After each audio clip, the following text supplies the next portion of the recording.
So here is our rangefinder. Here is the servo.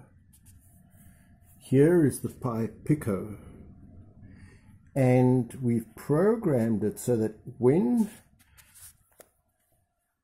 I put my hand in front of the rangefinder, or when I walk past, the servo turns through about 180 degrees. And when the servo turns through 180 degrees, Venus bows down to Jupiter. What we have here is a piece of cardboard that can bend.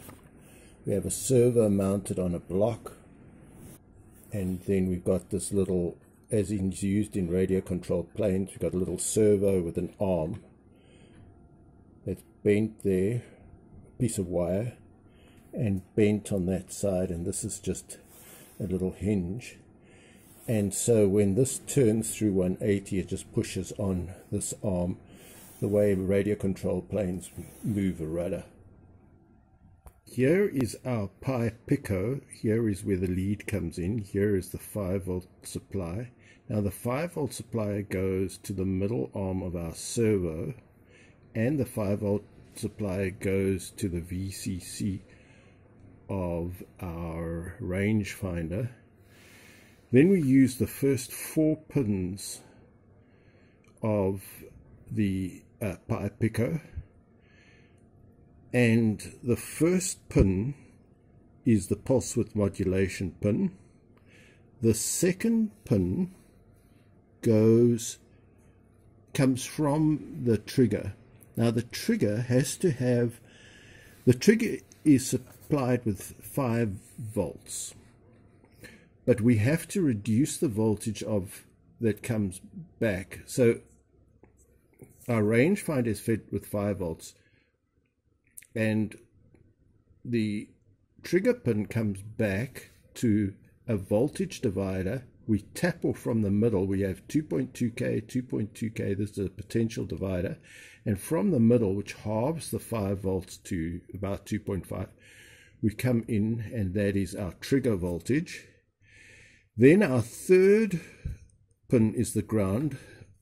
On a Pico, every third pin from the end is a ground. So the brown lead here goes to our servo, and then the 4th lead goes to our echo. So pin number 4 goes to the echo, and then we use another ground pin. So we're using only 4 pins of the rangefinder, and they are the plus 5 volts or VCC, the ground, the trigger, and the echo. And the trigger voltage has to be divided in half by a voltage divider. Now, this program does turn a servo through 180 degrees and reads the range. We import machine, we import U time. The U time means we have timing in our circuit. We have a servo pin, which is on pin 0. On that pin, we're going to send our pulse width modulation to the servo motor. Then we have 2 pins, pin number 1 of the Pico and pin number 2. 1 is the trigger, 2 is the echo pin. Then we said let's sleep time. This is how long we delay. This is how fast the lady bows. Then we had a mid-range of 1.5 million. We had a minimum of 600,000, and we had a maximum of 2.2 million. These are duty cycles in microseconds. Yeah, was it nanoseconds? Nanoseconds. So this is the duty cycle. Then we said our pulse width, let pulse width modulation equal the servo, so those 2 names are the same. We make our pulse width modulation a frequency of 50, and then we started off with in nanoseconds in the mid-range. Now, we write a routine that reads the distance. This I got straight from perplexity.ai, but many places will tell you how you can read distance off a a rangefinder. Then here,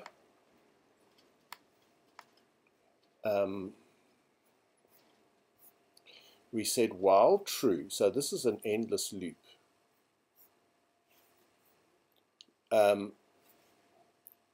Distance, we read the distance, we print the distance. We'll show you in a moment how the distance is being displayed on the screen. If the distance is less than 30 centimeters, so in other words, when I walk past, we send a minimum duty cycle to our servo, and that makes the lady bend, then a mid, and then a maximum. So minimum is when she's standing up, mid is when she's halfway bent down, and maximum when she's bent the maximum, and then we make her stand up again, and there's our minimum. Let's just see if we can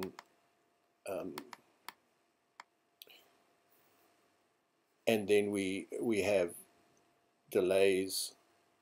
U times sleep is simply a delay between all these processes. So here we see how it prints the distance